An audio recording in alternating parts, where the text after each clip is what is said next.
हाँ तो बेटा आप एक्सरसाइज की कुछ प्रॉब्लम पूछ रहे थे। जैसे एक्सरसाइज 1.1 का क्वेश्चन 8 है।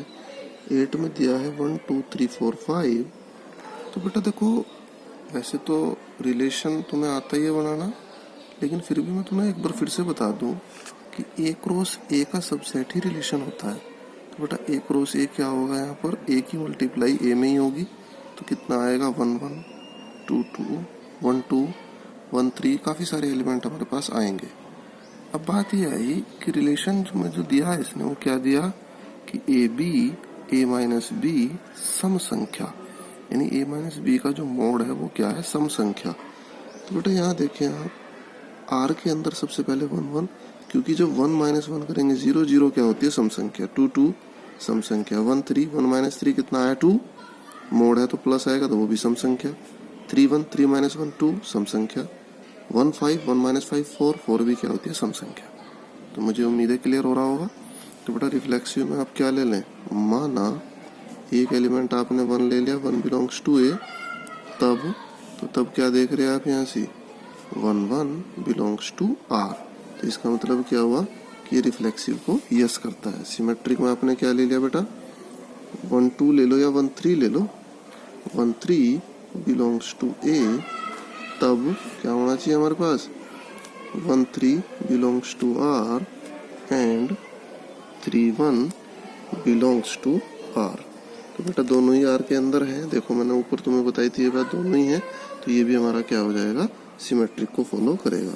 ट्रांजिटिव के लिए आपने क्या ले लिया, 1 3 5 बिलोंग्स टू ए।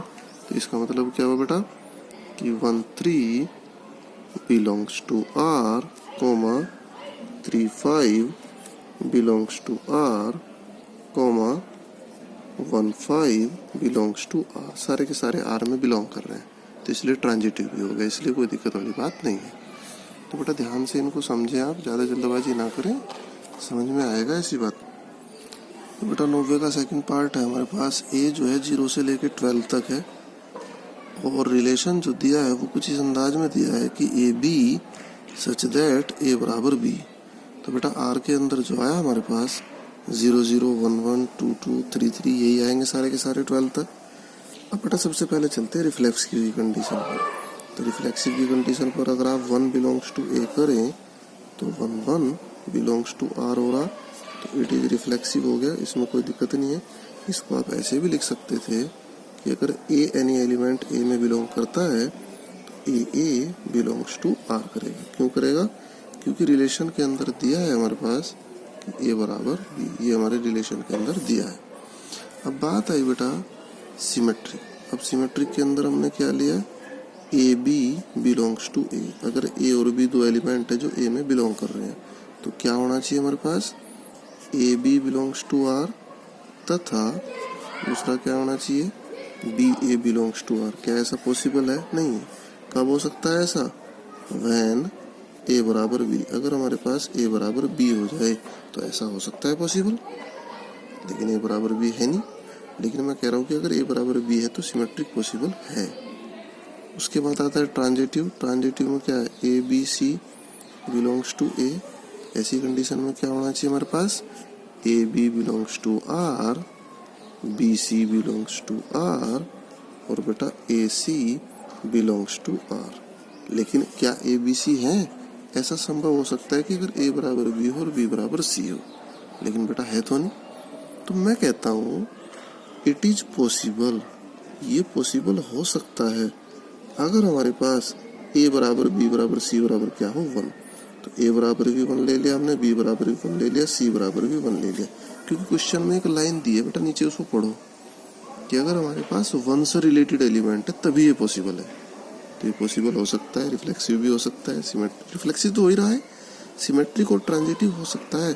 कब, अगर हमारे पास ए बराबर बी बराबर और सी बराबर तीनों के बराबर कितना है, 1। और अगर ऐसा नहीं है तो ये पॉसिबल नहीं है, ये चीज़ दी हुई है।